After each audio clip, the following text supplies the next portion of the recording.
রাস্তাঘাটে ধূপধাপ পড়ে হাত পা কেটে যাওয়ার সাথে আমার গভীর সম্পর্ক রয়েছে। এই যে কদিন ধরে কলকাতায় বৃষ্টি হলো, যখন তখন বৃষ্টি হচ্ছে আর যেখানে সেখানে জল জমছে। আর রাস্তার তো কোনো ঠিক নেই বাবু। মাঝে মাঝে মনে হয় রাস্তায় গর্ত না, গর্তের মধ্যে রাস্তা। আর এই গর্তগুলোও অদ্ভুত।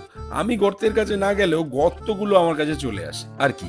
বাইকটা নিয়ে যেতে যেতে হঠাৎ একটা গর্তের মধ্যে বাইকটা পড়লো, আর এক পাশে কাত হয়ে গেলাম।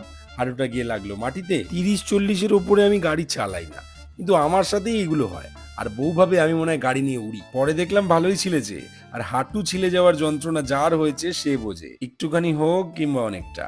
হাঁটু তো সারাক্ষণ নাড়াচাড়া করতেই হবে, প্যান্টের মধ্যে ঘষা লাগবে আর কাটা জায়গাটা আরো ছিলতে থাকবে। শুকানোর তো কোনো নামই নিচ্ছে না। আর আমাদের দেশের ইঞ্জিনিয়াররা রাস্তার জল জমা আটকানোর জন্য রাস্তা উঁচু করেই যাচ্ছে। এরপর দেখবে ছাদের হাইটের রাস্তা হয়ে গেছে। রাস্তায় যাওয়ার জন্য সিঁড়ি দিয়ে যেতে হবে। সবাই একটু সাবধানে গাড়ি চালিও। লোককে সাবধানতার কথা বলি আর আমি নিজেই পড়ি। এই নিয়ে 101-2 নম্বর তো হবেই। রাস্তায় পড়লাম।